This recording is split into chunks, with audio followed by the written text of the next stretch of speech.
Ya, selamat pagi Bapak, Ibu, dan rekan-rekan. Semoga seluruh rekan-rekan KSDK dan juga para hadirin dalam ruang Zoom ini dalam keadaan sehat, dan pertemuan kali ini semoga memberikan manfaat untuk bisa saling mengenal dan juga belajar. Selamat bergabung juga untuk Ibu Fajriyah Usman dan rekan-rekan dari Pertamina. Senang sekali rasanya kita memiliki ruang untuk saling mengenal melalui dialog-dialog yang terbuka. Dan forum ini sebenarnya bukan forum formal Bapak, Ibu, dan rekan-rekan. Seperti namanya, Pusat Riset Kesejahteraan Sosial, Desa, dan Konektivitas, disingkat KSDK. Suasana yang dibangun, inspirasinya adalah suasana perdesaan. Jadi memadukan sisi akademik dan juga inisiasi keberdayaan desa. Bapak, Ibu, dan rekan-rekan, karena saya tidak begitu lihai dalam membuat pantun, saya memilih untuk membacakan quote dari Martin Luther King Jr. Kita telah terbang ke angkasa ibarat burung, telah menyelam ke samudra bagai ikan. Namun sayang, kita belum belajar berjalan di bumi sebagai orang-orang yang bersaudara. Quote ini apabila dikaitkan dengan topik diskusi hari ini, kita melihat bahwa berbagai aktor, entitas organisasi baik negara, pihak private, dan juga organisasi masyarakat telah melakukan berbagai upaya untuk menghasilkan karya-karya terbaik. Istilahnya kita mencapai kemajuan dan juga berbagai pencapaian. Dan frase berjalan di bumi sebenarnya adalah harapan agar berbagai entitas bisa berjalan bersama, melaksanakan kegiatan yang benar-benar bisa membumi, menyentuh masyarakat di daerah terpencil dan juga di daerah yang terpinggirkan. Bapak, Ibu, dan rekan-rekan sekalian, seperti biasa, agenda pertama kita adalah sambutan dari Bapak Kepala Pusat Riset KSDK, biasa disingkat Pak Kades, kepada Prof. Ali Humaydi. Kami persilahkan. Baik, terima kasih Mbak Dian. Assalamualaikum warahmatullahi wabarakatuh. Waalaikumsalam. Selamat pagi, salam sejahtera untuk kita semuanya. Yang saya muliakan Ibu Fajriyah Usman, Vice President CSR dan SMAP PT Pertamina. Terima kasih atas kehadiran dan kesediaan Ibu di dalam forum The Talks Desa Berbicara hari ini.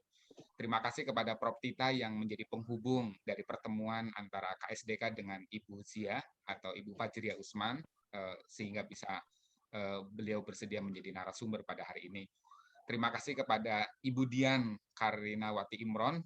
Beliau sebenarnya adalah alumni Pertamina, Bu. Kalau dalam catatan CV-nya, beliau adalah alumni Pertamina. Jadi beliau pernah bertugas di Indramayu kalau tidak salah ininya. Lampung, Pak. Di kampung ini, Lampung ya.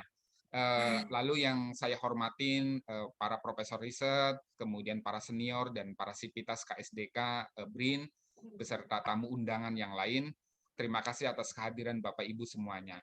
Pada hari ini The Talks mengambil tema tentang CSR dan SMAP Looks, tentang desain kerjasama yang baik di dalam upaya pencapaian tujuan pembangunan berkelanjutan. Menurut saya tema ini menjadi sangat menarik dan berkesesuaian dengan apa yang menjadi visi utama dari PR KSDK, Pusat Riset Kesejahteraan Sosial Desa dan Konektivitas. Terlebih ketika PR KSDK mengambil satu program utama, itu adalah menjadi unggulan dari program kami, itu adalah program Desa Laboratorium Kesejahteraan Sosial. Jadi ini yang kemudian menjadi bagian penting. Semoga akan ada pencerahan dari Ibu Zia terhadap apa yang kita sedang programkan, yang kita rencanakan ke depannya.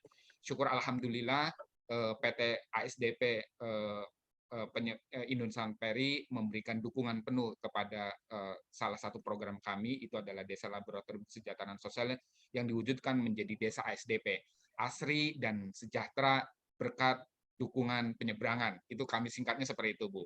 Semoga nanti Pertamina juga bersedia memberikan kontribusi di dalam proses pengembangan Desa Laboratorium Kesejahteraan Sosial yang kami kembangkan di beberapa wilayah di Indonesia itu. Nah, tentu kami berterima kasih kepada Ibu Zia terhadap perkenan dan kesediaan untuk menjadi narasumber kali ini. Kemudian apa yang dipaparkan semoga memberikan inspirasi dan kepada kami untuk melakukan inovasi dan pengembangan lebih lanjut terhadap upaya pengentasan kemiskinan, upaya peningkatan kesejahteraan dan sebagainya. Demikian sambutan singkat dari saya. Terima kasih Mbak Dian telah nanti akan memandu kegiatan hari ini. Akhir kalam, wassalamualaikum warahmatullahi wabarakatuh.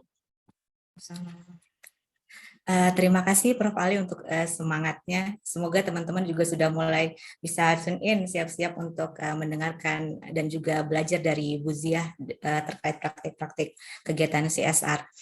Bapak, Ibu, dan rekan-rekan, untuk topik diskusi kita hari ini judulnya adalah CSR dan SMAP Look, Designing Triple Bottom Line for Community Empowerment. Jadi sederhananya kita ingin melihat bagaimana sih perusahaan mengadopsi berbagai konsep CSR. Salah satunya adalah yang diperkenalkan oleh Elkington, triple bottom line, bicara tentang profit, planet, dan juga people, dan kemudian sekarang sudah berkembang menjadi ESG, environment, social, and governance. Selain itu juga kita tahu bahwa perusahaan menggunakan berbagai pendekatan untuk melaksanakan kegiatan CSR, seperti membuat laporan istilah namanya SR Sustainability Report, kemudian ada SROI juga, Social Return on Investment, di mana setiap perusahaan menginvestasikan beberapa istilahnya rupiah, ingin dan harapannya investasi itu bisa kembali kepada masyarakat entah 2 kali lipat atau 3 kali lipat. Kemudian ada juga SLOI, Social License to Operate, bahkan ada ISO-nya juga, ISO 26000 kalau tidak salah, dan juga GRI. Dan kami tertarik sekali untuk mengetahui bagaimana sih perusahaan bisa mendesain, mempraktekkan, bahkan juga mengukur dampak dari kegiatan CSR.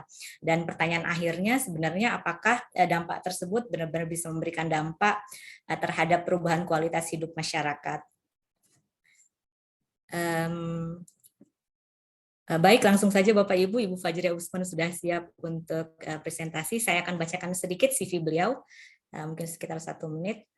Ibu Fajriah Usman menempuh studi jurusan manajemen keuangan di Fakultas Ekonomi Universitas Indonesia, merupakan Vice President and Corporate Secretary PT Alnusa juga di tahun 2012 hingga 2018, kemudian juga menjadi Presiden Director PT Alnusa Trans Samudra, dan di tahun 2019 hingga 2019 merupakan Vice President of Corporate Communication PT Pertamina Persero. Dan di tahun ini Bu Fajriah Usman mengemban amanah sebagai VP CSR dan SMAP, Small Medium Enterprise Partnership Program. Untuk Ibu Fajriah Usman, kami persilakan.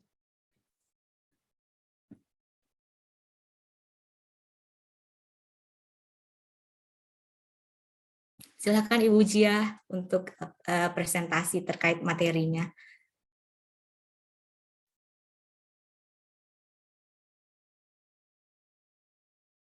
Baik, Assalamualaikum warahmatullahi wabarakatuh. Selamat pagi.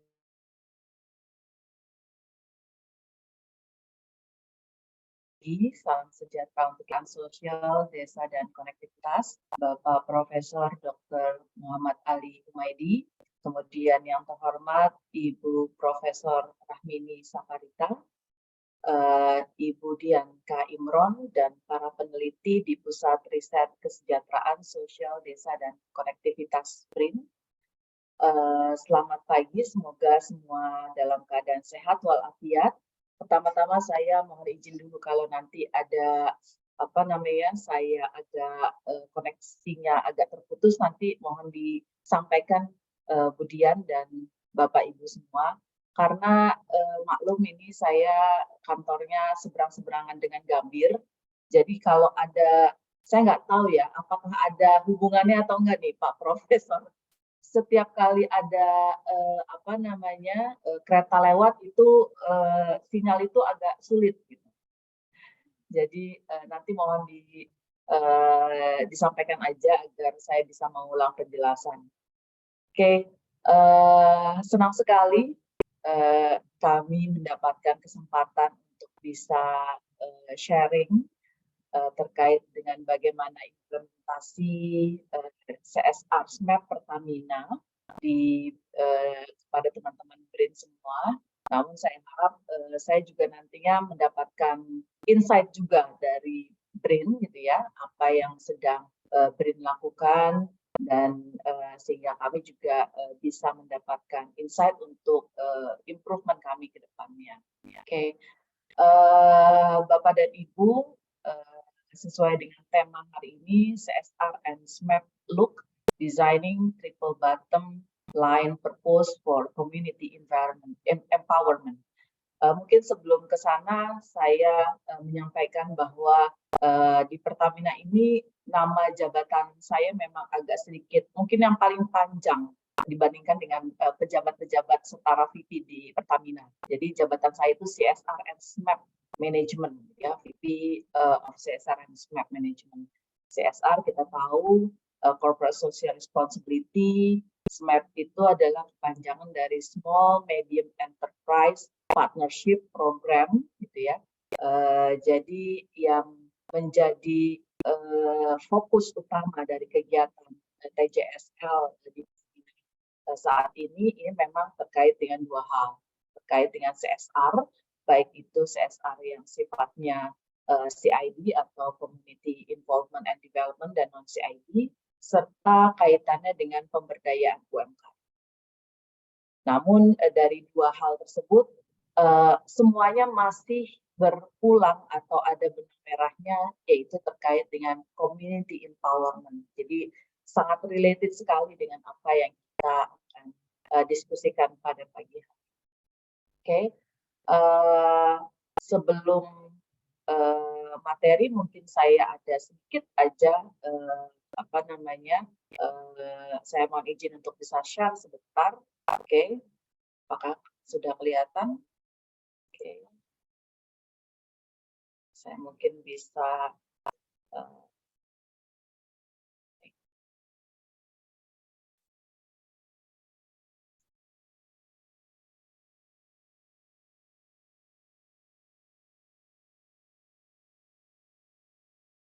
kedengaran ya?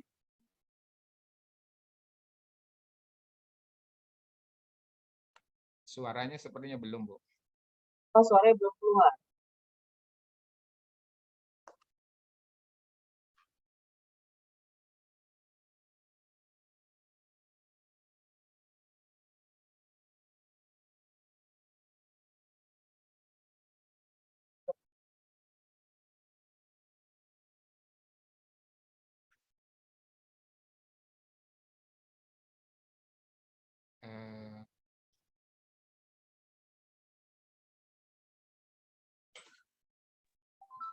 Suaranya belum keluar ya, Bu?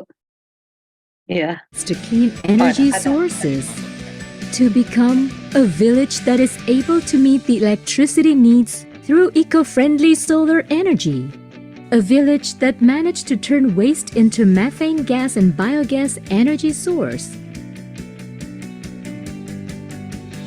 a village that takes advantage of the river flow to move the turbine that produce micro-hydro clean energy, a village that optimized hybrid energy from solar and wind to provide electricity for the villagers and to operate fish ponds, a village that repurposes household waste into biodiesel energy, in response to the challenges of society's increasing energy needs and to lessen the climate change. Through this program, Pertamina collaborates with various elements of society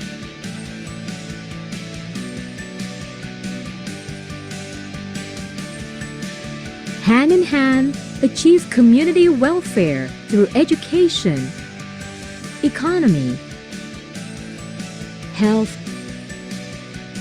and environment.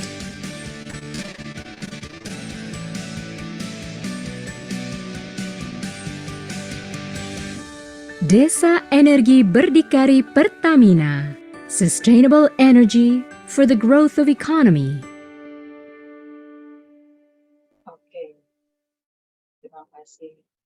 Semoga tadi terdengar ya, Bapak dan Ibu. Oke, mungkin bisa dimulai presentasinya kembali.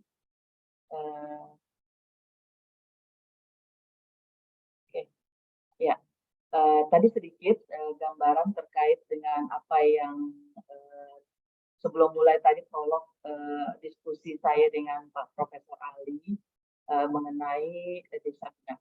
Itu adalah salah satu programnya Pertamina yang memang kami fokuskan dalam beberapa tahun terakhir ini dan juga ke depannya. untuk memberikan energi kepada masyarakat yang memang belum mendapatkan akses atau kurang mendapatkan akses terhadap energi, dan kita harapkan ke depannya juga akan semakin lebih banyak lagi.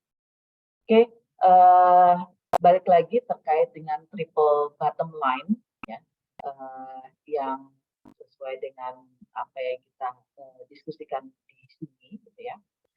Tadi juga sudah disampaikan bahwa triple bottom line ini memang awal mula ya, ataupun suatu modernisasi dari corporate social responsibility yang secara umum ada dari dulu.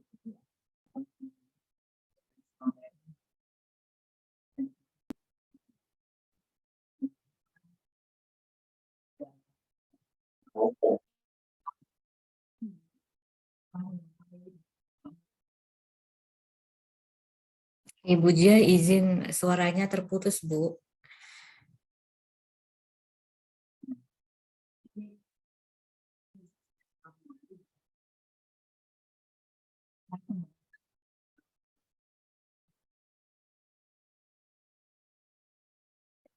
Bottom line, yaitu people, planet, and profit, di mana memang diharapkan perusahaan ini kita harus peduli kepada masyarakat, gitu ya, memberikan berbagai program yang akomodatif, meningkatkan kompetensi dan kesejahteraan bagi masyarakat sekitar.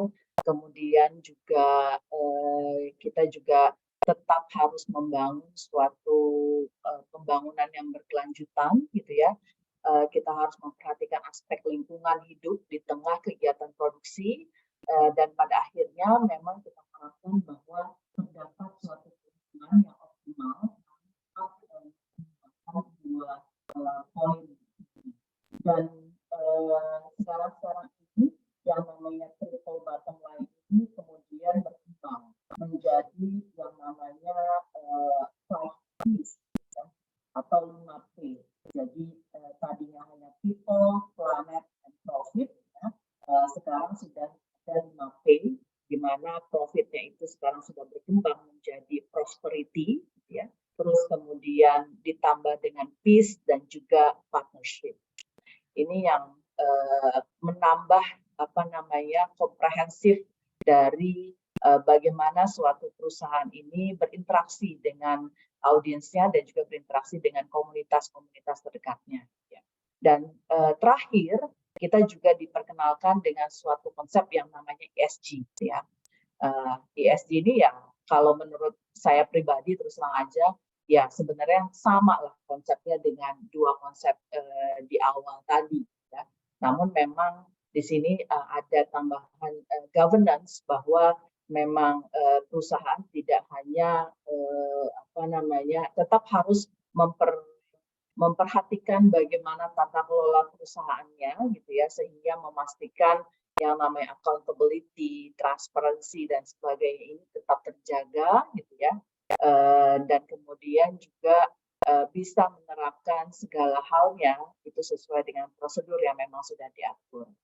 Namun demikian, benang merah dari semua approach yang kita kenal ini, ya, ini memang ada satu kata yang sama, gitu ya, yaitu terkait dengan sustainable atau sustainability, gitu ya. Dan sustainability ini sangat erat memang kaitannya dengan community empowerment, gitu ya.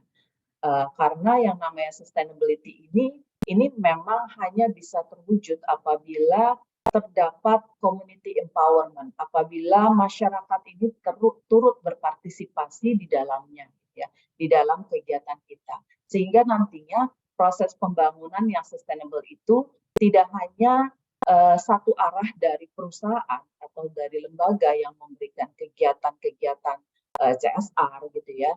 Namun juga ada suatu inisiatif dari masyarakat itu sendiri untuk mereka melaksanakan dan melanjutkan kegiatan sosial tersebut untuk memperbaiki situasi, memperbaiki kondisi diri sendiri maupun lingkungan sekitar mereka. Sehingga memang dalam hal ini masyarakat ini sangat berperan penting, ya, sebagai motor penggerak Jadi tidak hanya sebagai penerima manfaat yang seperti sekarang ini kita tahu, kita selalu menghitung beneficiaries-nya berapa banyak dan sebagainya gitu ya. Namun kita harapkan ke depannya dari sekian banyak beneficiaries tersebut harus ada yang namanya motor penggerak gitu ya. Harus ada yang namanya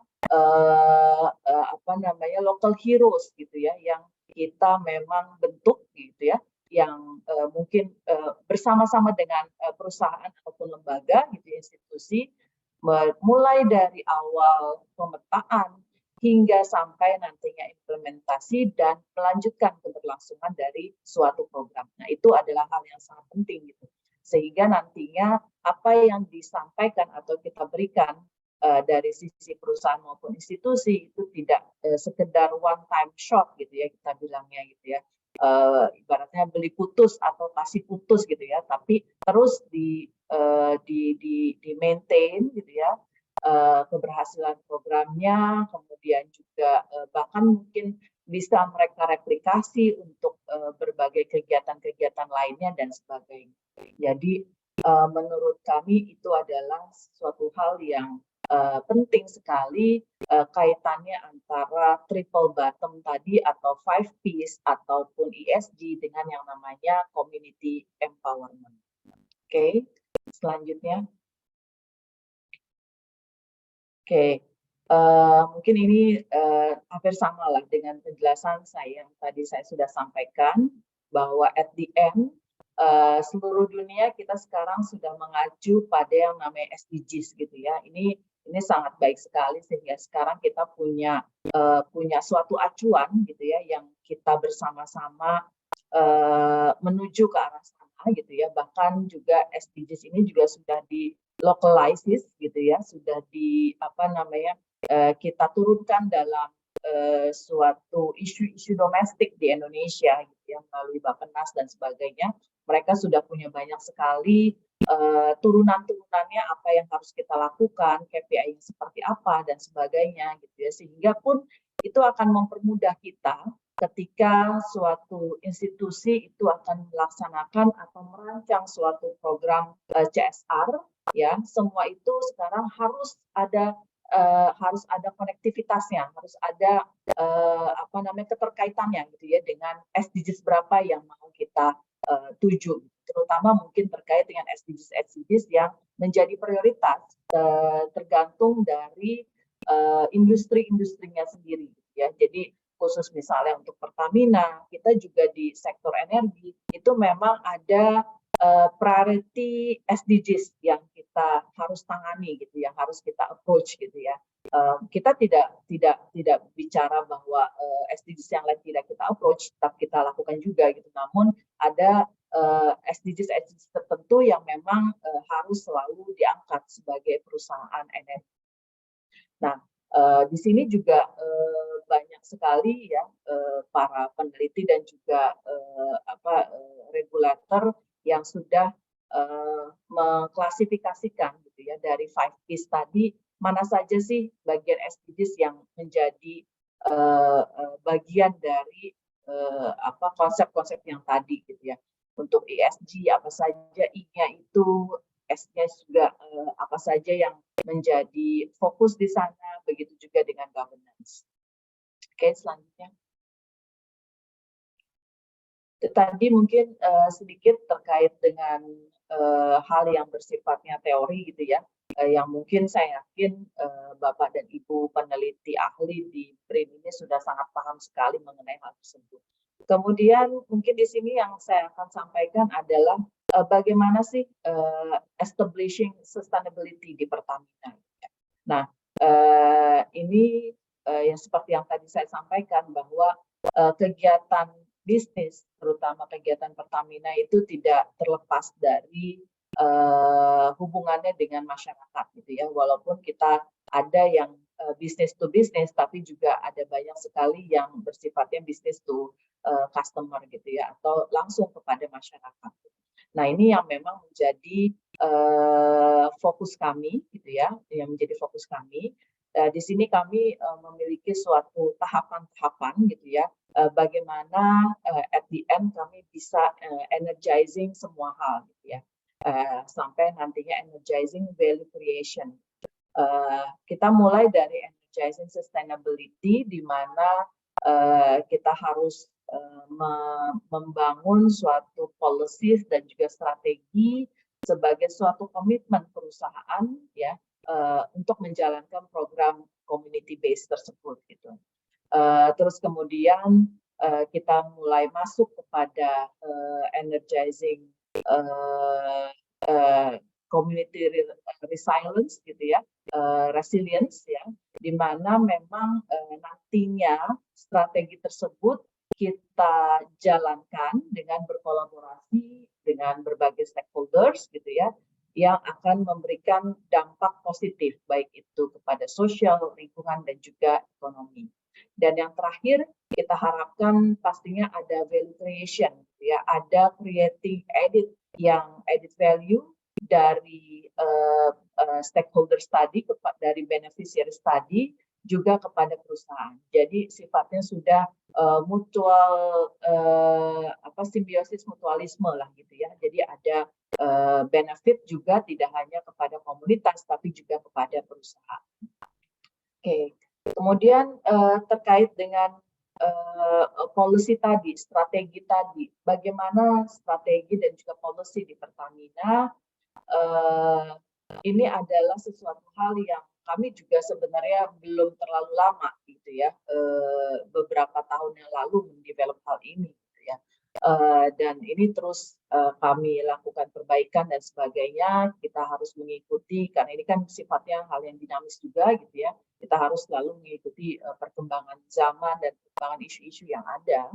Namun pada dasarnya adalah target Pertamina, kita ingin dikenal sebagai perusahaan yang environmentally friendly, kemudian kita memiliki social responsibility yang tinggi, dan juga kita memiliki suatu tata kelola yang juga tidak dipertanyakan seperti itu. Ya, ya memang kita masih tetap struggling ya untuk hal ini, Bapak dan Ibu. I'm not going to say that we are the best gitu ya di hal ini. Namun semua hal itu semua kita progressing gitu ya, menuju hal yang lebih baik.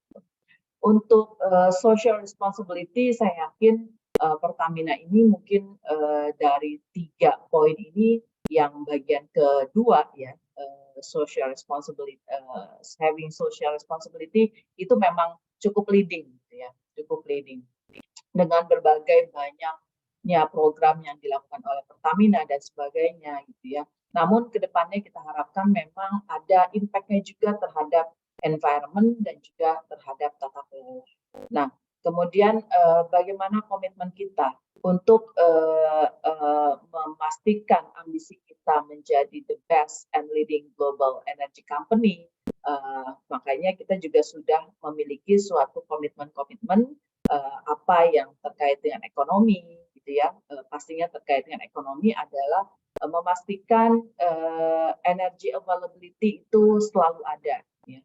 Terus kemudian juga adanya community engagement dan development, makanya yang namanya empowerment, engagement, community dan sebagainya itu pasti akan selalu ada di dalam setiap kegiatan-kegiatan Pertamina.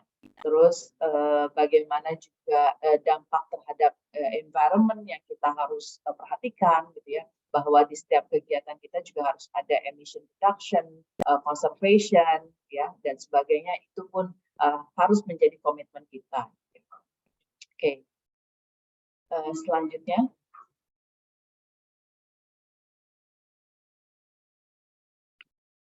Oke. Ini adalah terkait dengan bagaimana community empowerment ini dijalankan di Pertamina.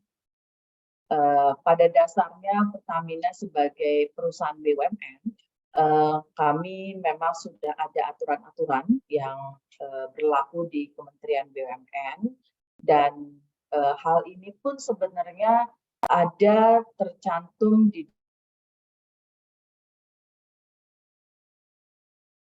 dalam undang-undang dengan bagian A, program di mana pembiayaan dan pembinaan usaha mikro dan usaha kecil ini bahkan sampai tercantum di dalam Undang-Undang BUMN sebagai tujuan dari pendirian BUMN itu sendiri. Ya, jadi sangat luar biasa bagaimana ekspektasi dari pemerintah gitu ya kepada BUMN termasuk Pertamina, bahwa kita harus bisa melakukan pengembangan dan juga pembinaan terhadap usaha mikro dan juga usaha kecil. Kemudian kita juga diminta untuk melakukan berbagai kegiatan-kegiatan lainnya yang bersifat bantuan maupun hal-hal lainnya yang memang diperlukan untuk meningkatkan meningkatkan engagement kepada komunitas ya, sehingga taraf kehidupan masyarakat juga bisa semakin meningkat. Ini juga kaitannya dengan bagaimana BUMN ini menjadi lokomotif dari perekonomian di Indonesia.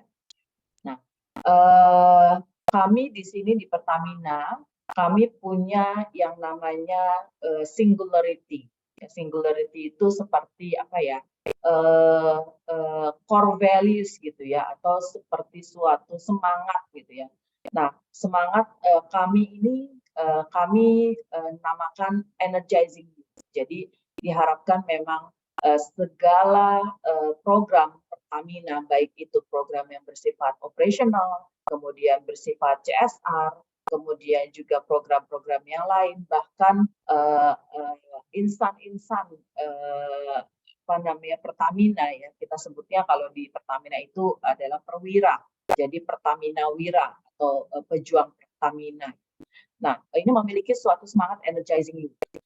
Kita harapkan dengan adanya keberadaan Pertamina ini benar-benar bisa memberikan energi.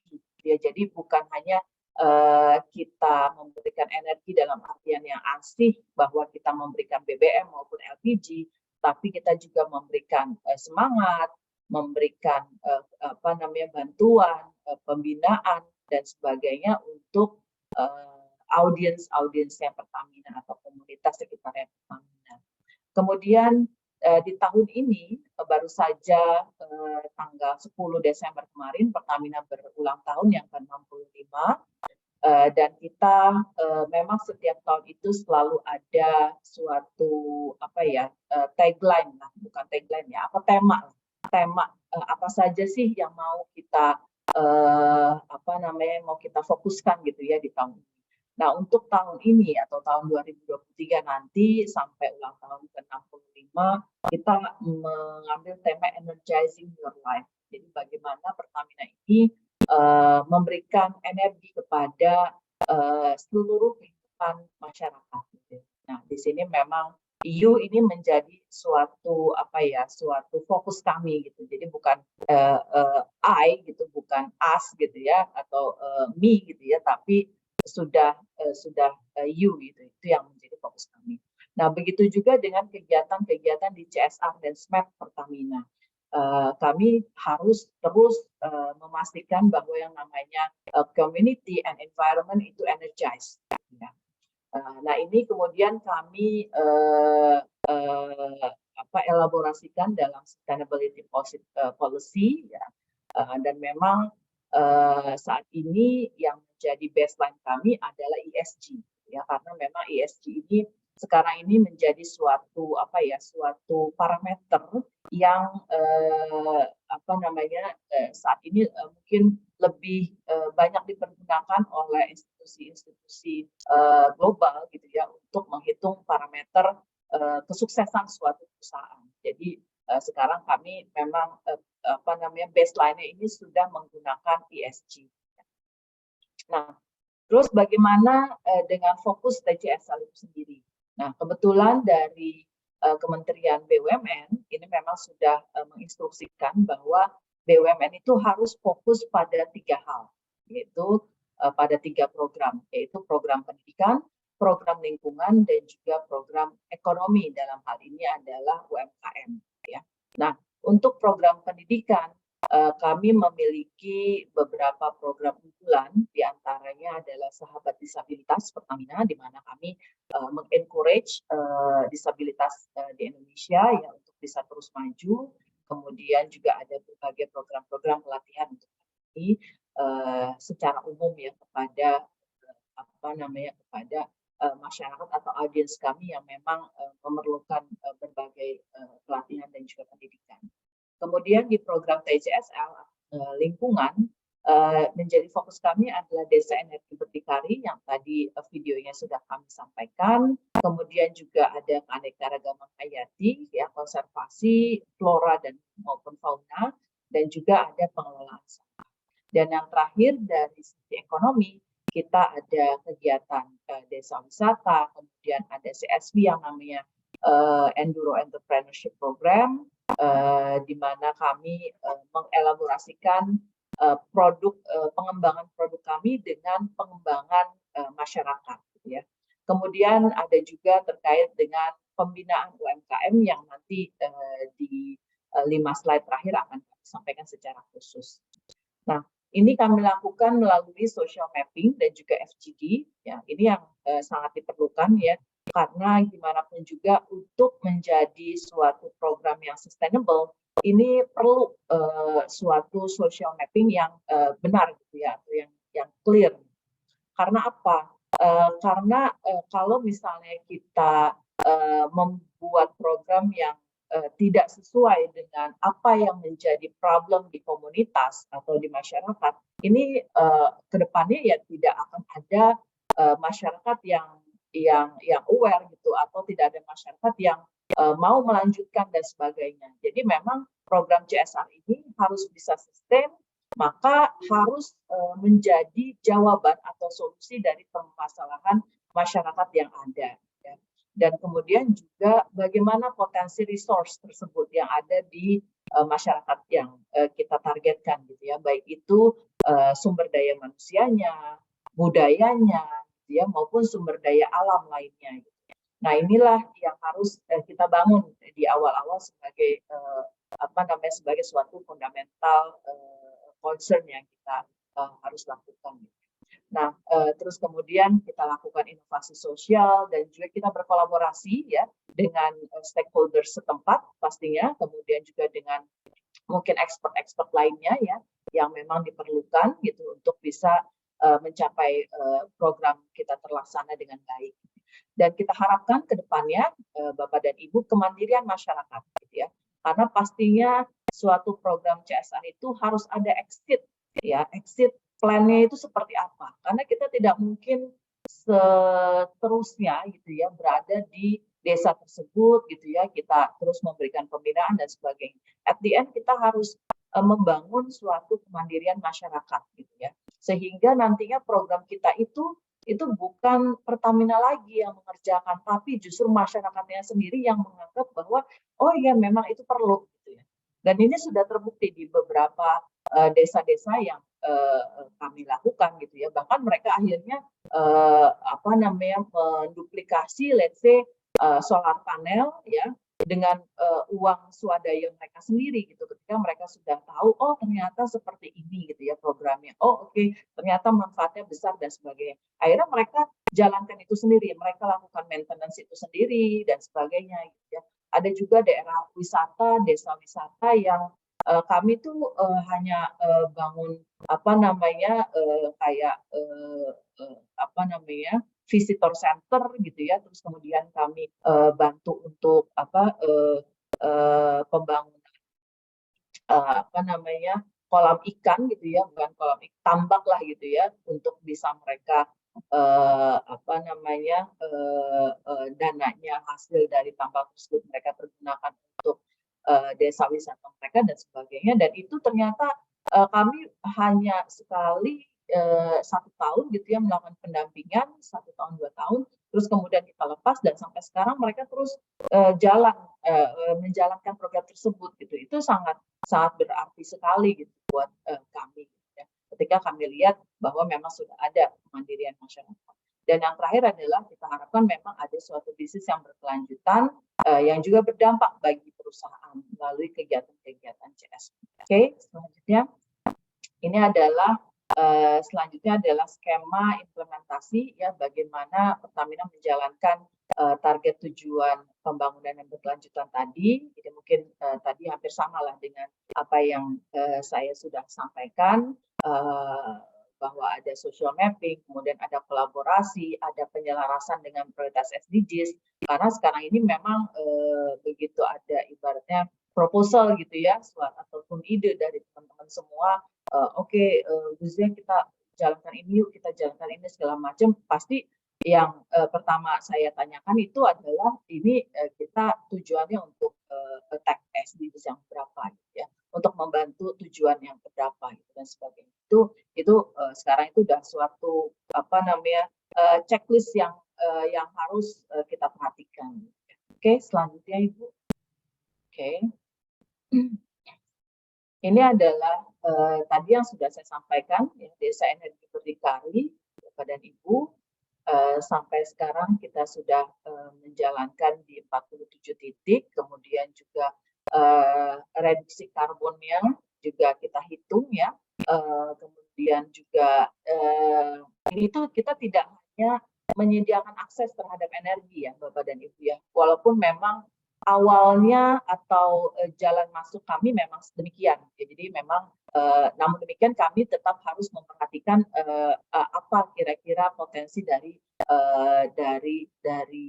desa tersebut gitu ya, yang bisa kemudian energi listrik yang kami berikan atau yang kami berikan akses tersebut itu bisa dimanfaatkan untuk kegiatan perekonomiannya mereka. Jadi di sini misalnya contohnya ada Desa Energi Berdikari Mas Bayu dan Mbak Mina ya. Nah ini bagaimana akhirnya desa yang sudah kami berikan akses listrik ini bisa semakin tumbuh gitu ya. Kemudian ada sentra-sentra ekonomi gitu ya di situ gitu.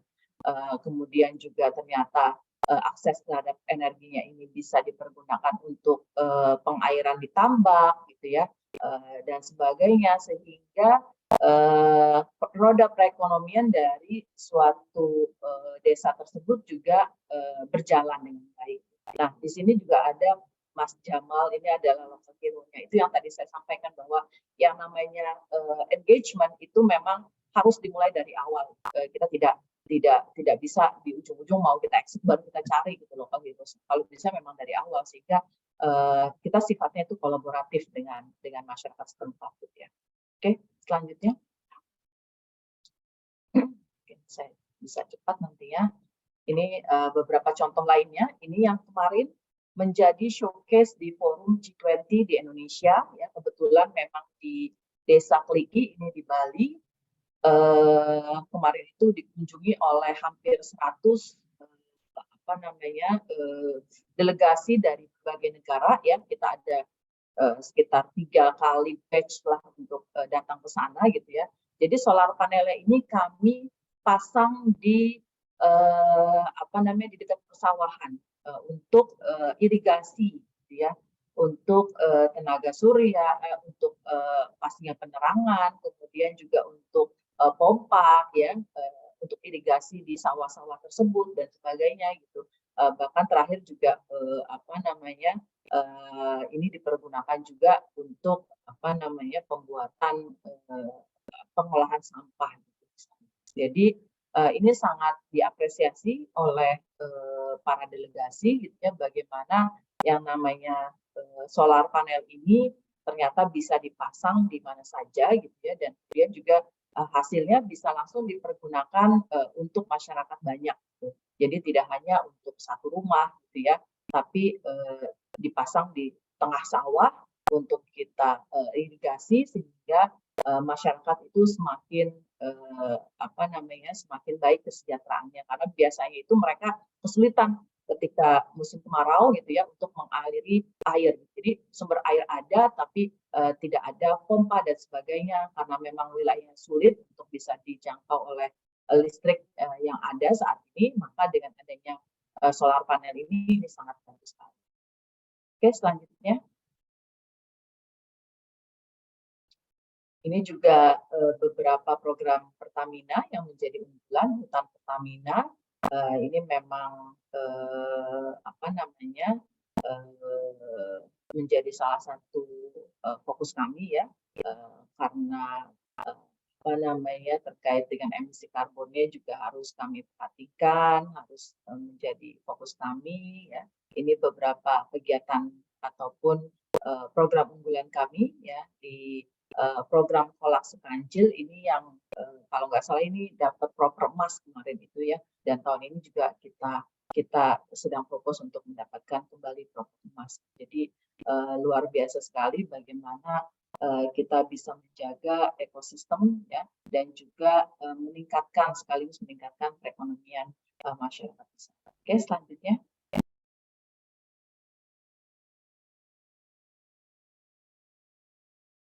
Oke, sahabat disabilitas, ini adalah juga kegiatan ya, ini juga program yang sustainable sampai saat ini masih terus berjalan gitu ya.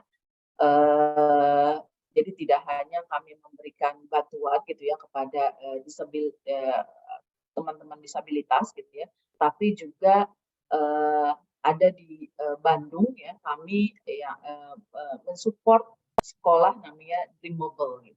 Jadi ini luar biasa sekali, ada ibu local heroes-nya gitu ya. Bahkan kemarin ini local heroes ini mendapatkan the best local heroes dari Menteri BUMN ya, karena memang dia benar-benar bisa mengajak warga sekitarnya untuk turut membantu keberlangsungan program tersebut gitu ya.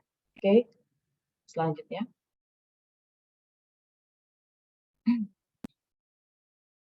Beasiswa Sobat Bumi ini juga demikian ya. Jadi tidak hanya kami memberikan beasiswa ya siapa saja dapat gitu ya, tapi untuk beasiswa Sobat Bumi ini memang kami prioritaskan untuk mahasiswa yang memang memiliki jiwa sosial dan juga ekonomi yang tinggi gitu, concernnya terhadap ekonomi dan juga sosial ekonomi dan juga lingkungan. Jadi berbagai program yang kami kami minta kepada mahasiswa target kami untuk bisa jalankan gitu ya, dan selanjutnya juga mempergunakan mahasiswa tersebut, mengoptimalkan mahasiswa tersebut untuk terjun langsung di dalam berbagai kegiatan-kegiatan kami. Oke, selanjutnya. Oke, ini salah satu yang tadi saya sampaikan, creating share value Pertamina. Bagaimana Pertamina kemudian mengkolaborasikan antara kebutuhan bisnis perusahaan dengan community empowerment tadi ya. Jadi kita memberikan pelatihan dan juga memberikan modal kepada kepada siswa-siswa SMK ya, untuk bisa memiliki kemampuan untuk berwirausaha, sehingga akhirnya mereka kita bantu untuk mendirikan sampai bisa mendirikan bengkel kecil dan sebagainya gitu ya. Terus kemudian bahkan sekarang ini kita sudah mulai masuk ke pesantren dan juga ke mantan narapidana ya, untuk bisa mereka aktif kembali dan berkontribusi kepada masyarakat. Oke, selanjutnya. Ini adalah berbagai achievement kami ya, sejak tahun 2020 sampai 2023, pengakuan ini di luar dari pengakuan proper ya, proper Pertamina ini alhamdulillah mendominasi dari jumlah proper di nasional. Jadi dan salah satu salah satu kriteria untuk mendapatkan proper emas ini adalah adanya community engagement. Jadi memang yang namanya engagement terhadap community dan empowerment itu adalah sangat penting. Oke, selanjutnya. Ya.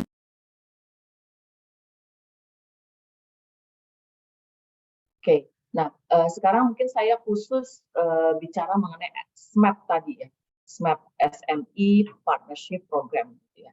Jadi bagaimana Pertamina melakukan pemberdayaan usaha mikro dan kecil. Seperti yang tadi saya sampaikan bahwa event terkait dengan UMKM ini itu tercantum di dalam Undang-Undang BUMN. Ya. dan ini sangat selaras sekali dengan tujuan SDGs nomor 8 untuk memberikan pekerjaan yang layak dan juga pertumbuhan ekonomi. Jadi ini adalah salah satu cara Pertamina dan juga BUMN untuk mendorong pertumbuhan usaha, gitu ya, melalui pemberian akses terhadap layanan pendanaan dan juga pemodalan serta pembinaan. Jadi seperti yang kita tahu Bapak dan Ibu, yang namanya UMKM ini kan pasti menjadi salah satu tulang punggung ya perekonomian nasional. Namun selalu yang menjadi permasalahan utama dari UMKM ini adalah pendanaan. Jadi BUMN ini memang kita sudah memiliki suatu pendanaan yang yang memang sudah disisihkan untuk kami melakukan atau memberikan pendanaan permodalan kepada UMKM dan juga pembinaan. Namun memang di tahun 2020 ini memang sudah ada perubahan peraturan kembali itu dari Kementerian BUMN. Seluruh pendanaan ini akhirnya sekarang diintegrasikan melalui BRI. BRI sudah menjadi holding ultra mikro, gitu ya, sehingga memang kita semua sekarang harus mengkolaborasikan atau bekerja sama dengan BRI untuk memberikan pendanaan kepada UMKM. Oke, selanjutnya Ibu. Ya. Bagaimana pemberdayaan UMKM di Pertamina? Untuk yang sebelah kiri ini ya kita bicara mengenai apa sih pentingnya gitu ya. Tapi saya yakin sudah tidak perlu disampaikan lagi. Jadi program pemberdayaan UMKM di Pertamina ini terbagi menjadi 3, yaitu pemberian pinjaman, kemudian pembinaan, dan yang ketiga adalah bagaimana kami memastikan pengembalian dari pinjaman tersebut. Gitu ya. Begitu mereka bisa melakukan pengembalian dengan baik, itu berarti memang ada kaitannya dengan pembinaan kita yang cukup baik juga gitu pada mereka. Namun demikian memang tidak bisa dipungkiri ada faktor-faktor eksternal lainnya yang mungkin nantinya bisa mempengaruhi tingkat pengembalian dari pinjaman. Berbagai bidang usaha yang bisa diterima oleh atau bisa dimasuki oleh UMKM untuk pinjaman itu cukup banyak gitu ya, bisa dibilang hampir semua bidang usaha UMKM ini sebenarnya bisa mendapatkan pendanaan. Oke, selanjutnya. Ini adalah bagaimana kami melakukan pemberdayaan bahwa pada dasarnya untuk pendanaan UMKM ini adalah untuk menyelamatkan UMKM ini dari jeratan hutang, karena memang kalau di level grassroots ini yang mendapatkan pendanaan dari Pakulak dan sebagainya sangat mudah sekali. Diharapkan dengan adanya pendanaan dari BUMN ini bisa membantu UMKM yang belum bankable untuk bisa mendapatkan pendanaan. Kemudian juga BUMN ini juga Pertamina menjadi mitra yang mendampingi. Ya, kita punya berbagai kegiatan-kegiatan pendampingan ya untuk bisa memastikan mereka ini naik kelas dan juga mengurangi tingkat non-performing loan yang ataupun tingkat kemacetan dari pinjaman yang sudah diberikan. Dan at the end, Bapak dan Ibu, sama seperti kegiatan CSR tadi, kegiatan di UMKM juga kita harus ada yang namanya exit strategi. Kita harus memastikan bagaimana kemandirian dari UMKM ini bisa tercapai. Oke.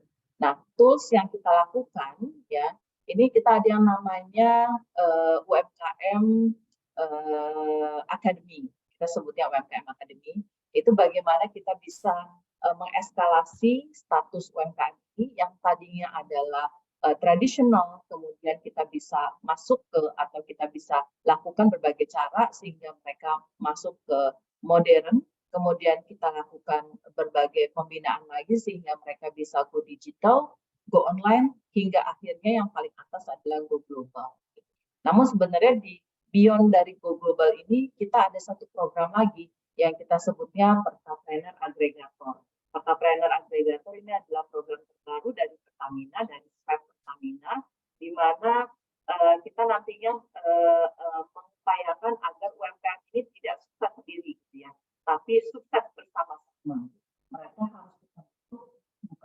sebagai individu-individu UMKM yang berhasil, tapi bagaimana UMKM yang berhasil ini bisa mengikut sertakan UMKM-UMKM yang lain sehingga bisa maju bersama-sama. Itu adalah konsep yang memang saat ini sedang kami bangun dan kami sedang jalankan. Oke, selanjutnya.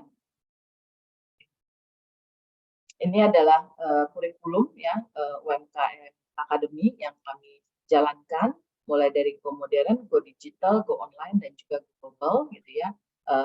Saat ini semua sudah serba digital, sudah serba online, makanya memang pelatihan-pelatihan terhadap social media, kemudian e-marketplace gitu ya, itu sangat penting sekali bagi UMKM. Kemudian kami juga mengikut sertakan UMKM kami untuk bisa mulai melirik pasar mancanegara yang memang sangat besar sekali. Dan alhamdulillah sekarang sudah cukup banyak UMKM Pertamina yang masuk ke dalam go global tersebut gitu ya, mendapatkan buyer dari luar negeri, kemudian juga mereka dipastikan punya sertifikasi gitu ya yang dibutuhkan oleh pasar luar negeri dan sebagainya. Oke, selanjutnya. Oke, ini adalah 10 program unggulan untuk pembinaan UMKM di Pertamina. Ya, sebenarnya ini adalah pengejawantahan dari 4 stage dari UMKM yang kita miliki atau UMKM Academy tadi. Jadi kita hibah teknologi, kemudian kita bantu sertifikasi dan perizinan, kemudian juga ada pelatihan-pelatihan dan sebagainya. Kemudian kita bantu juga publikasi UMKM. Jadi kalau Bapak dan Ibu mungkin ketik misalnya UMKM atau Mitra Binaan Pertamina gitu ya dan sebagainya, itu biasanya banyak tuh cerita-cerita terkait dengan UMKM tersebut gitu yang kita bangun gitu ya. Jadi tanpa harus melabeli atau memberikan judul UMKM Pertamina gitu ya. Namun nanti di ceritanya itu akan bergulir gitu ya dan akan menceritakan bahwa at the end si UMKM yang hasil ini merupakan UMKM binaan Pertamina. Jadi bagaimana Pertamina juga ikut serta mempromosikan produk-produknya mereka. Oke, selanjutnya. Oke, mungkin sekian. Terima kasih Bu Dian, Bu Tita dan juga Pak Profesor Ali dan juga seluruh rekan-rekan BRIN atas atensinya. Demikian sharing dari kami dari Pertamina yang terkait dengan CSR Roadmap dan kaitannya dengan triple bottom dan juga community empowerment. Terima kasih. Iya, terima kasih Bu Jia untuk cerita-cerita terkait bagaimana sih perusahaan sudah berupaya mengisi gap isu-isu pemberdayaan. Nah, jadi selain pemerintah, ternyata perusahaan juga turut berupaya tidak hanya perhatian terhadap sisi ekologi, tapi juga sudah mulai merambah ke sisi sosial dan juga ekonomi. Dan tadi Bu Jia juga cerita bahwa dalam kegiatan program CSR itu bukan hanya sebatas program, tapi juga melihat pentingnya local hero, kalau istilah di perusahaan, pentingnya local hero atau kalau di kementerian kita biasa dengar istilah local champion yang disertakan juga dalam kegiatan-kegiatan CSR. Kemudian juga Bu Zia cerita bahwa tujuan dari kegiatan di CSR Pertamina itu adalah di titik akhirnya adalah berupaya untuk membangun kemandirian masyarakat. Dan saya juga penasaran bagaimana sih Pertamina berusaha untuk menjaga keberlanjutan berbagai kegiatan-kegiatan yang sudah dilaksanakan. Kemudian yang kedua Bu Zia, mungkin nanti saya mau tanya terkait Smexpo, buat saya menarik itu adalah hub digital untuk teman-teman UMKM dan bisa mempertemukan antara produsen dan bukan hanya konsumer tapi juga investor ya Bu ya. Baik teman-teman yang sudah ada di room Zoom, kita akan ada 3 sesi pertanyaan. Teman-teman bisa raise hand untuk bertanya langsung kepada Bu Zia atau mungkin mau chat langsung pertanyaannya boleh. Kita buka untuk 3 penanya dulu di sesi pertama. Baik, sudah ada 1, 2, 3 penanya. Untuk Ibu Ria Deviana, saya persilahkan Ibu atau Bapak ya. Silahkan Ibu Ria. Ibu ini pasti. Ya. Baik, ya. Baik, terima kasih Ibu. Alhamdulillah, terima kasih untuk kesempatannya. Terus Terima kasih juga buat paparannya Bu Ziah, tadi keren banget sama program-programnya, apalagi untuk teman-teman disabilitas. Itu keren banget gitu. Tapi mungkin itu baru berasa buat teman-teman yang di pusat kota ya Bu ya. Sementara kita yang di daerah belum merasakan banget gitu loh program dari Pertamina sendiri gitu. Nah, tadi itu kebetulan karena saya seorang mahasiswa Bu, saya mahasiswa di Universitas Binawan, Prodi Kesejahteraan Sosial. Saat ini saya duduk di semester 5 Bu. Nah, tadi ada menyinggung tentang beasiswa gitu, keren banget. Saya pengen banget tahu Bu, apakah ada gitu beasiswa untuk kami teman-teman disabilitas. Kebetulan saya seorang disabilitas Bu, saya disabilitas DAKSA, SCI, spinal cord injury, trauma tulang belakang itu torakal 78 Ibu. Jadi saya pengguna kursi roda dan alhamdulillah saya juga kebetulan aktif di organisasi PPDI, Perkumpulan Penyandang Disabilitas Indonesia cabang Bukit Tinggi. Alhamdulillah banyak yang sudah kita advokasi untuk di Kota Bukit Tinggi sendiri. Itu pastinya untuk teman-teman disabilitas Kota Bukit Tinggi khususnya. Jadi yang ingin saya tanyakan tadi Ibu, tadi itu ada beasiswa terkait beasiswa yang mahasiswanya aktif di sosial dan ekonomi ya Bu ya. Ya, Nah, lingkungan. Ya, dan lingkungan juga. Nah, apakah kita sahabat disabilitas juga bisa mengakses beasiswa tersebut Bu? Kalau bisa, dari semester berapakah kita bisa dapat mendaftarnya? Apakah semester 5 seperti saya juga bisa mengaksesnya atau bagaimana gitu? Nah, terus kalau seandainya bisa, bagaimana cara kami untuk dapat mengaksesnya? Begitu. Pertanyaannya Bu Ziah. Terima Ya. kasih untuk kesempatannya Bu Ziah, sehat dan bahagia selalu. Barakallah. Ya, terima kasih. Assalamualaikum warahmatullahi Waalaikumsalam. wabarakatuh. Terima kasih Bu Ria.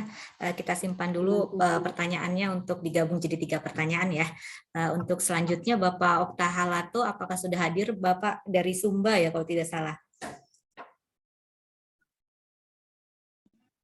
Bapak Okta Halato, silahkan Pak.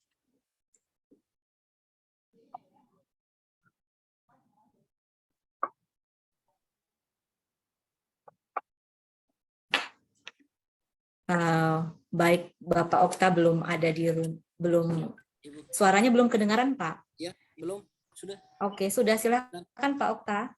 Ya, ini perkenalkan saya Okta Halato dari Desa Matukapore, Kabupaten Sumba Barat Daya, Nusa Tenggara Timur. Yang perlu kami tanyakan mungkin Ibu, karena kami ini berada di pedalaman NTT di Sumba, kira-kira bagaimana kami bisa mengajukan proposal di Pertamina untuk kami bisa dapatkan beberapa program yang ada di Pertamina. Karena ini juga baru sekarang kami dapat informasi dan mengikuti acara di Pertamina bersama dengan BRIN. Mungkin dengan kesempatan ini kami mohon informasi beberapa hal tentang program Pertamina dan bagaimana tahapan-tahapan untuk kami ajukan proposalnya. Mungkin seperti itu Ibu. Karena kami di desa peluangnya bahwa ada pertanian dengan agroforestry-nya, terus kami sekarang baru mulai mendirikan BUMDesa juga. Kemarin kami sudah ajukan di Kementerian Desa dan ini proses pengajuan BUMDesnya. Seperti itu Ibu. Terima kasih banyak. Ya, terima kasih Pak Okta. Baik, selanjutnya Pak Didik Ahmadi. Silakan Pak. Buat Prof. Ali Humaydi yang mengundang saya untuk hadir pada acara kesempatan hari ini. Saya Didik Ahmadi, Ketua Umum Paguyuban Warga Kabupaten Bantul. Jadi saya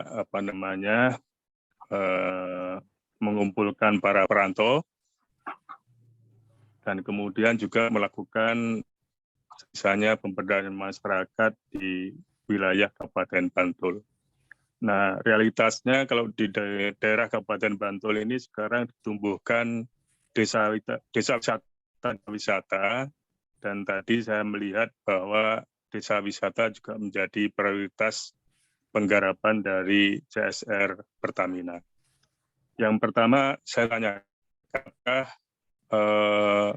dalam konteks pembinaan atau pemberdayaan desa wisata ini hanya satu pihak saja dari Pertamina atau boleh kita berkolaborasi dengan lembaga-lembaga lain? Karena realitasnya kalau kita membangun desa wisata membutuhkan cukup biaya yang cukup besar, misalnya komplit dikembangkan gitu.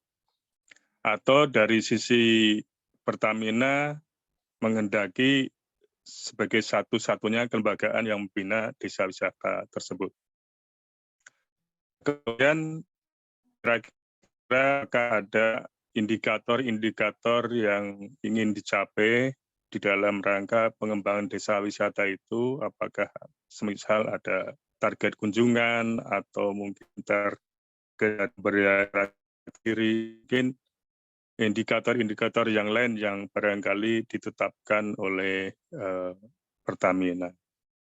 Gitu Bu, insya Allah Bantul cukup banyak yang sedangkan, mudah-mudahan ada beberapa yang nanti bisa dikembangkan oleh Pertamina. Terima kasih Bu Dia, terima kasih teman-teman semua. Ya, terima kasih Bapak Ibu untuk pertanyaan di sesi pertama. Ibu Zia, kami persilakan untuk menjawab ya Bu. Iya, terima kasih banyak. Yang pertama dari Mbak Ria ya. Ya, dari Mbak Ria. Ya, jadi terkait dengan beasiswa-beasiswa ini, Pertamina kita memang sudah memiliki salurannya gitu ya. Ada dua sebenarnya salurannya. Yang pertama adalah melalui Pertamina Foundation dan yang kedua adalah melalui Yayasan BUMN. Tuh. Jadi semua pendanaan-pendanaan kita untuk beasiswa memang kami salurkan melalui yayasan-yayasan tersebut gitu ya, karena kami dengan resource yang sangat terbatas ya, tim saya tuh ya hanya 10 orang, nggak mungkin kami bisa mengerjakan seluruh kegiatan-kegiatan ini ya. Jadi mungkin Mbak Ria gitu ya, Mbak Ria bisa silahkan follow juga nih, follow Pertamina Foundation ya, di IG Pertamina Foundation. Nah ini saya keluarkan ini ya. Silakan bisa follow IG Pertamina Foundation gitu ya. Di sana nanti akan ada banyak sekali kegiatan-kegiatan Pertamina yang kami memang jalankan melalui Pertamina Foundation dan termasuk terkait dengan disabilitas. Jadi memang ada yang namanya beasiswa Pertamina Peduli, gitu ya. Beasiswa Pertamina Peduli ini adalah beasiswa yang khusus diberikan untuk penyandang disabilitas dan kebutuhan khusus yang direkomendasikan oleh pihak sekolah, perguruan tinggi, dinas maupun pihak lainnya yang diutamakan berasal dari keluarga kurang mampu. Jadi nantinya untuk komunikasi bisa silahkan dibuka dan bisa langsung melalui Pertamina Foundation. Dan biasanya memang ada waktu-waktu tertentu yang mereka buka gitu ya untuk melakukan seleksi ya secara nasional. Namun silakan saja kalau misalnya diperlukan untuk bisa langsung menghubungi Pertamina Foundation, Mbak Ria. Jadi apabila diperlukan ya nanti saya bisa bantu monitor ya atau bisa jembatani. Tapi memang kegiatan-kegiatan untuk beasiswa ini kami salurkan melalui Pertamina Foundation dan juga melalui Yayasan BUMN. Mungkin itu ya bisa sebagai jawabannya. Jadi ini ada persyaratan-persyaratannya ya. bisa memang terus terang aja karena pastinya semua ada keterbatasan ya, pendanaan juga ada keterbatasan karena kami juga harus membagi dengan berbagai program kami yang luar biasa banyak juga gitu ya, sehingga memang ada suatu seleksi yang memang dijalankan oleh tim dari Pertamina Foundation untuk memastikan bahwa pendanaan untuk beasiswa ini adalah 4 sasaran. Mungkin itu ya untuk Mbak Ria. Kemudian untuk Pak Okta ya, Pak Okta dari NTT ya, bagaimana untuk mengajukan proposal ya. Kalau untuk mengajukan proposal sih sebenarnya silakan saja Pak gitu ya, silakan saja. Tapi memang yang pasti yang sesuai dengan tadi saya sampaikan bahwa untuk program CSR ini kami melakukan social mapping ya, kami melakukan social mapping dan yang kami prioritaskan adalah prioritas untuk ring 1. Ring 1 itu adalah desa-desa yang terdekat dengan kegiatan operasionalnya Pertamina gitu ya. Itu yang memang jadi prioritas kami. Again ya Bapak dan Ibu, pastinya kami juga memiliki keterbatasan ya. Kalau mau bantu seluruh Indonesia pasti kita juga mau bantu gitu ya, tapi semua pasti ada keterbatasan. Dan perlu dipahami Bapak dan Ibu, seluruh kegiatan-kegiatan CSR ini kan banyak sekali ya. Hampir seluruh organisasi ataupun seluruh perusahaan itu menjalankan kegiatan CSR gitu ya, sehingga biasanya apabila sudah ada suatu desa let's say yang memang sudah ibaratnya mendapatkan bantuan dari lembaga yang lain, biasanya memang lembaga lainnya itu juga biasanya tidak menjadi prioritas gitu, dalam artian bahwa misalnya nih ternyata di Sumba ini misalnya lebih dekatnya sama daerah operasionalnya apa gitu ya, misalnya daerah pertambangan misalnya. Nah mungkin ini yang akan menjadi prioritas dari perusahaan pertambangan tersebut gitu, misalnya seperti itu. Nah begitu juga dengan Pertamina ya, yang kami prioritaskan juga adalah daerah-daerah yang menjadi ring 1 atau daerah desa-desa yang paling dekat dengan kegiatan operasional Pertamina, baik itu kilang gitu ya, kemudian daerah pengeboran gitu ya, terus kemudian daerah mungkin terminal bahan bakar gitu dan sebagainya, seperti itu. Dan proposal yang misalnya kami dapatkan ya, memang pastinya akan kami lakukan survei, kemudian kami lakukan juga social mapping gitu ya, untuk memastikan bahwa memang proposal tersebut sesuai dengan apa yang dibutuhkan oleh masyarakat tersebut gitu ya. Dan biasanya juga kami akan melakukan koordinasi dengan pemerintah daerah setempat gitu. Jadi karena memang yang namanya CSR ini kan pertanggungjawabannya harus jelas gitu ya, apakah memang misalnya program tersebut memang direkomendasikan oleh pemerintah daerah dan sebagainya, itu menjadi suatu bahan yang kami pertimbangkan gitu ya. Terus kemudian terkait dengan desa wisata, nah ini juga sama untuk Pak Didik ya, Pak Didik Ahmadi ya, itu juga sama sebenarnya pada dasarnya. Kami prioritaskan memang daerah ring 1 gitu ya, dan diawali biasanya dengan program keanekaragaman hayati, yaitu misalnya hutannya Pertamina, kemudian juga konservasi fauna dan sebagainya gitu ya.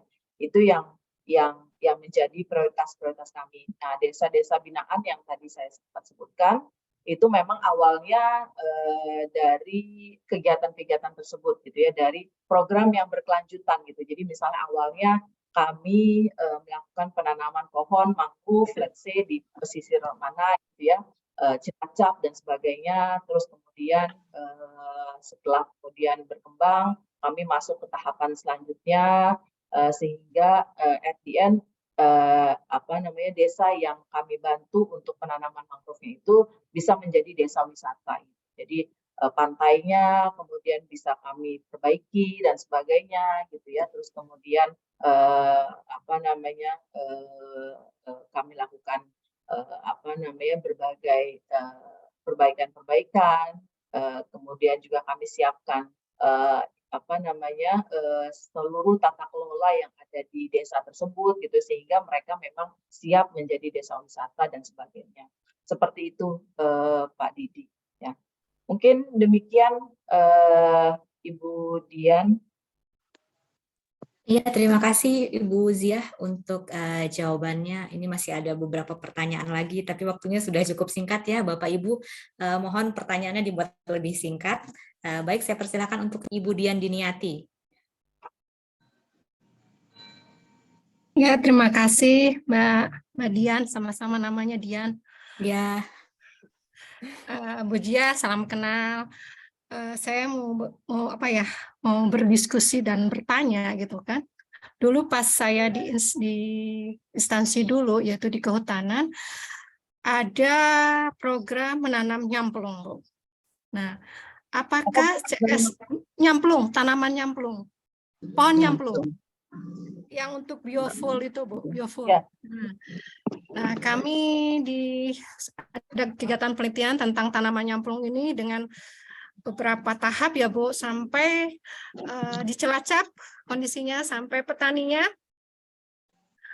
mau menanam, kita ajarkan cara budidaya nyamplung gitu loh. Ini ditanam di lahan milik ya Bu, jadi dia korbankan tanaman lainnya dan diganti dengan tanaman nyamplung. Nah, tapi kenyataannya itu di hilirnya belum ada keterusan, belum ada kejelasan.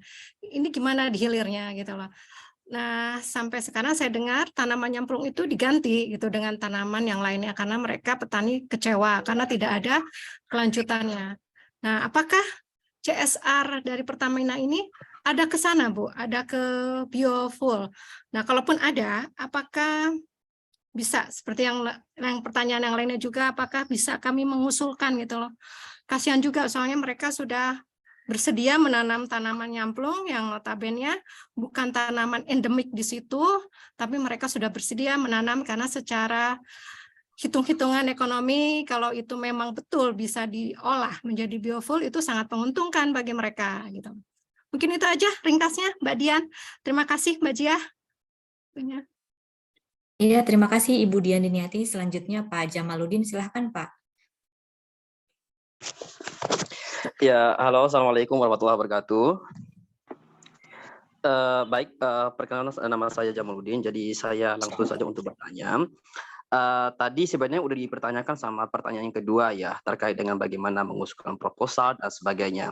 Tapi tadi sudah dijawab sama pemateri bahwa itu harus ada indikator yang termasuk pada ring 1, bagaimana indikator-indikator yang harus terpenuhi. Cuman saya usul, kalau saya Pak Ananda boleh usul Ibu, mungkinkah bisa diperluas lagi di ring ini, karena juga kami khususnya di NTB ini bagian timur, khususnya di Bima, mungkin kita tahu bahwa Bima sekarang itu adalah penghasil jagung mungkin cukup besar setiap tahun dan sebagainya. Misalnya kalau di desa saya bandingkan dengan desa-desa yang lain mungkin sangat distingsi, sangat berbeda. Di desa saya sendiri sumber daya alamnya tuh cukup luar biasa adanya, Ibu. Sebut saja seperti kemiri, kopi, cengkeh, kepala, dan sebagainya masih banyak. Cuman minimnya di sana adalah mungkin kami membutuhkan kayak pelatihan dan sebagainya supaya sumber daya alam itu tuh bisa diolah oleh manusia sehingga itu bisa menjadi nilai ekonomis dan bisa meningkatkan pendapatan desa dan bisa memperdayakan masyarakat. Itu mungkin akan selaras dengan yang dipresentasi dari tadi, bagaimana kinerja dari Pertamina atau BUMN ini berupaya untuk mendirikan masyarakat. Jadi ini mungkin sangat relevan gitu. Apakah bisa dari indikator ring 1 tadi itu bisa diperluas lagi atau bisa diperlebar lagi, Bu? Ini mungkin kami sangat berharap, khususnya mungkin bagian Bima ini adalah salah satu daerah yang tertinggal yang 3T itu gitu. Mungkin ini bisa dikoneksi lagi mungkin Ibu. Mungkin itu saja Ibu dari saya. Sekian, wassalamualaikum warahmatullahi wabarakatuh. Iya, terima kasih Pak Jamaludin. Tadi saya lihat ada Ibu Rizka yang raise hand, tapi namanya Ibu Rizka, apakah masih mau bertanya, Bu? Ya, terima kasih Budian atas waktunya. Ibu izin bertanya, Bu, apa namanya, untuk program yang didampingin Pertamina itu biasanya dalam waktu jangka berapa lama dan bagaimana sih Bu strategi phase out yang digunakan agar masyarakat binaan yang didampingin ini dapat mandiri tanpa bantuan lagi, dan yang kedua Bu, bagaimana sih strategi Pertamina ini untuk apa namanya, engagement yang dilakukan Pertamina agar stakeholder yang berkaitan dengan Pertamina ini tidak bergantung pada bantuan CSR Pertamina, karena kadang di daerah pun ketika datang ke pemerintah daerah pun mereka malah mindsetnya adalah perusahaan itu dijadikan ATM gitu Bu. Ya, masyarakat juga seringkali menjadikan perusahaan itu sebagai ATM seperti itu. Terima kasih. Terima kasih Ibu Rizka. Silakan Ibu Zia, ada 3 pertanyaan lanjutnya di sesi 2. Terima kasih banyak. Yang pertama Ibu Dian Iniati ya terkait dengan nyamplung. Ya, pertama-tama saya mengucapkan terima kasih Bu Dini sebagai perwakilan ya dari para petani dan juga komunitas yang sudah menanam nyamplung ya. Tapi terus terang aja memang Ibu terkait dengan nyamplung ini sampai saat ini itu masih dalam tahap riset ya, terus terang aja. Jadi masih dalam tahap riset. Karena yang namanya untuk masuk ke hilir ya Bapak dan Ibu dan juga Bu Dian ya, ternyata memang tidak semudah itu gitu ya, tidak semudah kita ibaratnya kan nyamplung sebenarnya bisa dipakai untuk macam-macam ya, selain untuk bahan bakar nabati, tapi juga bisa misalnya untuk obat gitu ya, buat kosmetik kalau nggak salah seperti itu ya. Mungkin untuk obat sama kosmetik bisa lebih mudah gitu untuk masuk ke hilir gitu, untuk masuk sampai ke penjualan ke user gitu ya, misalnya ke masyarakat gitu ya. Tapi untuk yang namanya bahan bakar ini memang ini prosedurnya tidak semudah itu. Memang harus ada berbagai sertifikasi, kemudian juga harus dipastikan supply-nya itu ada dan sebagainya gitu ya. Namun tidak menutup kemungkinan bahwa memang ke depannya akan seperti itu gitu Bu. Jadi Pertamina sendiri saat ini masih terus mengupayakan berbagai bahan-bahan lain Bu untuk bisa menjadi bahan bakar nabati gitu ya. Mungkin kalau Ibu bisa googling ataupun membaca di publikasi media gitu ya, kita juga saat ini sudah masuk di misalnya sawit gitu ya. Kalau sawit memang itu sudah proven gitu ya dan sudah mendapatkan izin dari regulator terkait gitu ya, untuk makanya sekarang kita ada biosolar gitu ya, bioaftur dan sebagainya gitu. Itu yang berasal dari sawit.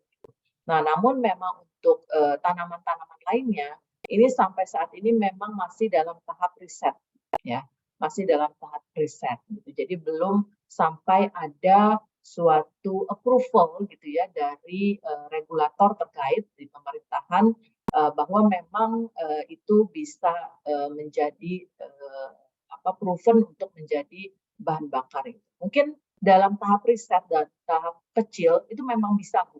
Tapi ketika misalnya kan kita bicara mengenai BBM ini kan bukan cuma 1 liter 2 liter ya Bu ya. BBM ini tuh satu harinya itu bisa sekian puluh juta liter yang harus kami sediakan untuk masyarakat gitu. Nah, ini banyak hal memang mungkin di desa Ibu gitu ya itu sudah banyak yang nyamplung gitu, tapi apakah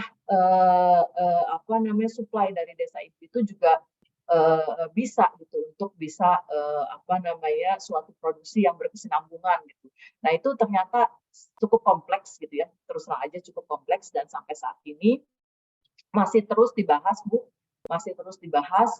Bahkan kami juga di bagian research and technology-nya Pertamina ya, innovation-nya Pertamina atau RTI, itu kita sudah punya beberapa tanaman-tanaman lainnya gitu ya yang bisa dijadikan sebagai bahan bakar nabati gitu. Namun ya again gitu ya, semua itu masih perlu tahapan riset lebih lanjut oleh pihak yang lebih tinggi lagi gitu ya dari sisi regulator di bidang minyak bumi gitu. Seperti itu Bu Dian. Kemudian terkait dengan Ya, Pak terima kasih. Ya. ya, sama-sama Ibu ya. Jadi mungkin kalau yang untuk nyamplung Bu, setahu saya kan bisa dipakai untuk kosmetik maupun untuk obat ya. Mungkin apabila ini bisa juga demikian. Kita juga pernah ada juga ya CSR seperti itu di daerah Jogja gitu ya, dan memang dipergunakan untuk obat gitu ya, untuk obat. Nah, terus kemudian terkait dengan Pak Jamaludin, terima kasih Pak Jamaludin. Ya pastinya yang tadi saya sampaikan Pak, kalau misalnya kita punya resources yang unlimited gitu ya Pak ya, dari sisi manusia, sumber daya manusia maupun sumber daya pendanaan gitu ya, unlimited, pasti kami juga mau bantu seluruh masyarakat Indonesia gitu ya Pak ya. Namun again karena adanya berbagai keterbatasan memang kami benar-benar harus kami lakukan social mapping dan juga seleksi ya untuk bisa masuk gitu ya. Dan yang tadi saya sampaikan juga ya terkait dengan pelatihan-pelatihan ya agrobisnis dan sebagainya. Sebenarnya kita saat ini juga banyak sekali pelatihan-pelatihan secara online ya Bapak dan Ibu. Tidak hanya Pertamina, saya yakin ya seluruh BUMN juga banyak sekali melakukan pelatihan-pelatihan untuk para UMKM gitu ya. Dan itu bisa dipergunakan gitu ya untuk bisa Bapak dan Ibu bisa lebih baik lagi dalam hal pengolahan produk-produk Bapak dan Ibu gitu. Nah, yang tadi saya juga sempat sampaikan terkait dengan kolaborasi kerjasama dengan BRI gitu, untuk UMKM. Jadi sekarang ini Bapak dan Ibu ya, pendanaan UMKM-nya BUMN, seluruh BUMN, tidak hanya Pertamina, tapi seluruh BUMN. BUMN itu ada lebih dari 150 ya Bapak dan Ibu yang termasuk dari BUMN. Ini kita mengerjasamakan untuk penyaluran dana UMKM kami kepada BRI dan ternyata pun dipilah-pilah gitu atau sudah ditentukan gitu ya daerah-daerah mana yang akan mendapatkan pendanaan dari BUMN mana. Jadi contohnya Pertamina ini hanya bisa menyalurkan kan kita memberikan dana kita ya melalui BRI. Kemudian nanti BRI akan hanya bisa menyalurkan dana dari Pertamina itu kepada daerah A, B, C, D gitu misalnya yang memang sudah disepakati antara Pertamina dengan BRI. Karena memang justru ini sebenarnya bagus gitu ya untuk pemerataan pembangunan, pemerataan UMKM yang akan mendapatkan pendanaan dari BUMN. Karena selama ini mungkin banyak pendanaan UMKM itu yang terpusat di beberapa daerah-daerah saja gitu ya. Mungkin kalau daerah-daerah yang ibaratnya daerah pariwisata yang maju gitu ya seperti Bali, Jogja dan Medan seperti itu ya. Itu mungkin banyak gitu loh Pertamina maupun BUMN lain yang datang ke sana gitu ya karena memang potensinya besar gitu. Nah, dengan adanya pembagian daerah-daerah tersebut, nah itu juga diharapkan akan tercipta terjadinya suatu pemerataan untuk pemberian bantuan ya, pemberian pendanaan maupun dari sisi pembinaan. Jadi BUMN ini kan tidak hanya memberikan pendanaan saja, tapi juga memberikan pembinaan. Khusus untuk mitra binaan kami ya UMKM mitra binaan Pertamina yang yang masuk di dalam industri agrobisnis, kami melakukan pembinaan yang diperlukan seperti yang tadi Bapak sampaikan ya, sehingga mereka bagaimana mereka memasarkan hasil produk mereka bahkan sampai ke luar negeri dan sebagainya gitu Bapak. Jadi terima kasih atas masukannya Pak Jamaludin. Semoga Pertamina bisa masuk ya Pak ke NTT, ke Bima terutama gitu ya. Kemudian yang terakhir dari Bu Rizka ya, berapa lama untuk kita bisa membantu gitu ya. Exit program ini mungkin paling lama sekitar 5 tahunan, ya sekitar 5 tahun. Programnya pasti bertahap gitu ya.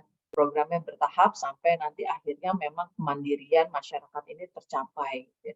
Ya targetnya ketika kita melihat sudah adanya peningkatan ekonomi gitu ya, itu pasti kita sudah mulai bisa exit. Begitu juga sebenarnya dengan UMKM yang tadi saya sampaikan gitu ya. UMKM mungkin waktu masih kecil gitu ya, belum bisa bankable dan sebagainya, kami bantu dengan pendanaan yang murah gitu ya, tanpa bunga. Jadi hanya hanya biaya administrasi per tahunnya gitu ya.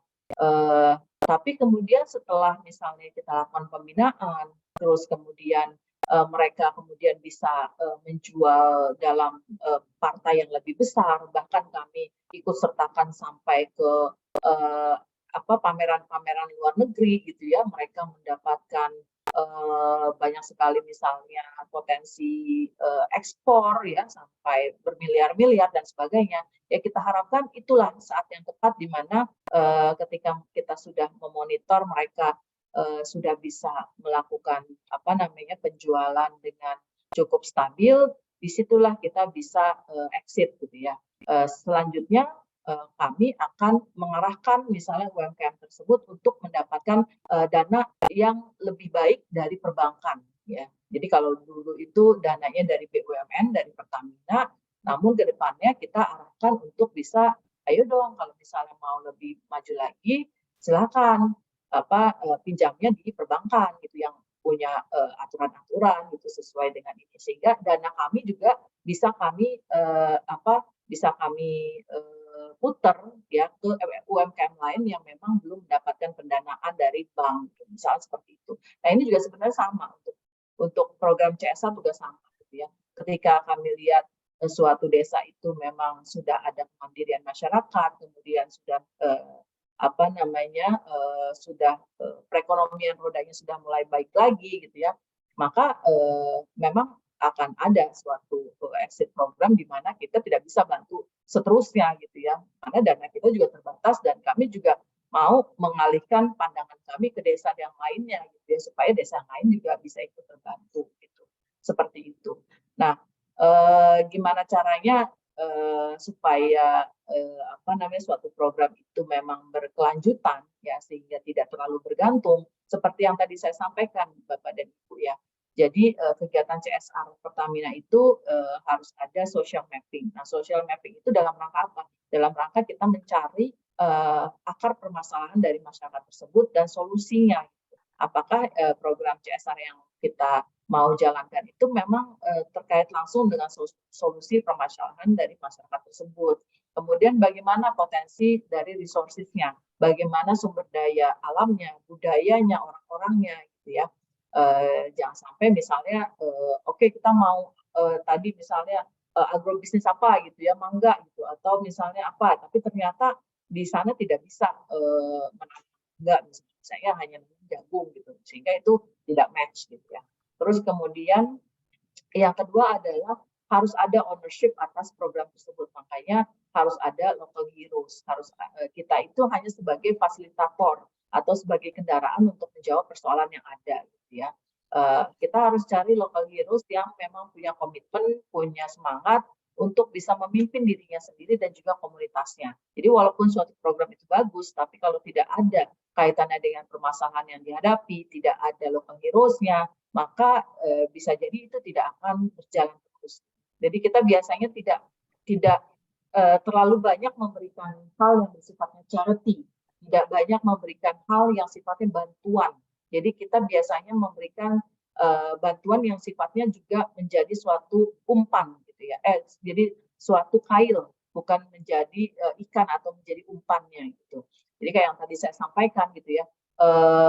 Kita bisa bantu misalnya untuk membangun misalnya suatu kolam ikan gitu ya, atau tambak dan sebagainya, sehingga nantinya tambaknya itu bisa dipergunakan masyarakat sana untuk menghidupi kegiatan perekonomian di sana gitu. Jadi bukan berarti kita harus bantu seluruh masyarakat yang ada di desa tersebut, nggak seperti itu gitu. Kita nggak ngasih duit ke seluruh masyarakat yang ada di desa, suatu desa gitu. Tapi ya kita akan cari suatu program yang ini itu harus bisa dijaga keberlangsungannya sehingga dampaknya itu bisa dipergunakan nantinya hasilnya untuk memajukan roda perekonomian yang lainnya, itu misalnya contohnya, atau misalnya kita bikin yang namanya sentra BUMN gitu ya, atau rumah BUMN, sehingga nantinya UMKM yang ada di desa tersebut bisa masuk di dalam rumah BUMN tersebut, kemudian mendapatkan pelatihan dan sebagainya, sehingga mereka bisa memajukan produk-produk mereka. Nah, seperti itu gitu ya. Terus kemudian yang terakhir adalah kita bangun tata kelolanya, kita bangun prosedurnya, kita bangun sistemnya, gitu ya. Sehingga apabila kita sudah exit, maka program akan terus berjalan, tetap terbangun juga di daerah tersebut. Mungkin demikian, Bu Dian, mohon izin saya ada kegiatan yang lainnya nih. Kalau misalnya mungkin ada pertanyaan lain, nanti bisa by chat ya, dan nanti panitia bisa sampaikan ke saya. Nanti bisa saya bantu untuk jawab. Iya Bapak Ibu dan rekan-rekan, saya kira kita cukupkan untuk sesi pertanyaan 2 ini. Terima kasih banyak untuk rekan-rekan yang sudah bergabung dalam room Zoom dan mengikuti dalam berbagai macam isu yang sudah dibahas teman-teman KSDK. Bapak Ibu yang ingin mendapatkan akses untuk materi hari ini dan juga sertifikat, nanti bisa berkunjung ke media sosialnya Pusat Riset KSDK, ada di IG dan juga Twitter @KSDKBrin. Monggo nanti di follow juga boleh, dan Bapak Ibu bisa dapat sertifikat dan juga materi hari ini.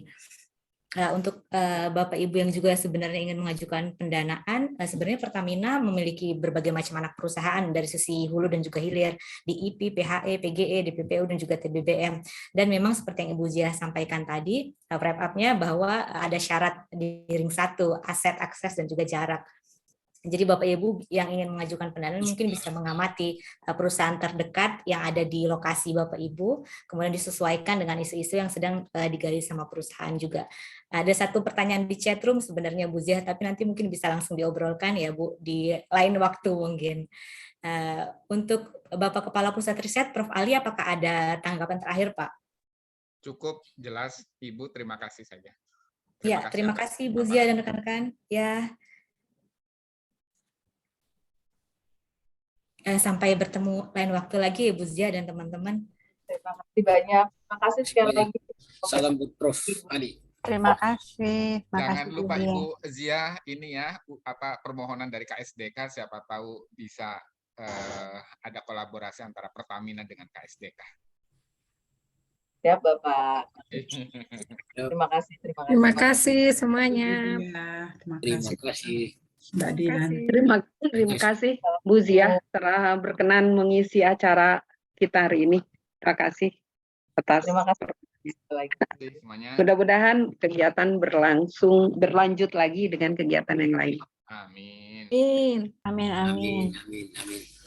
Ini sudah ditutup Mbak Dian? Sudah Bu, kan di KSDK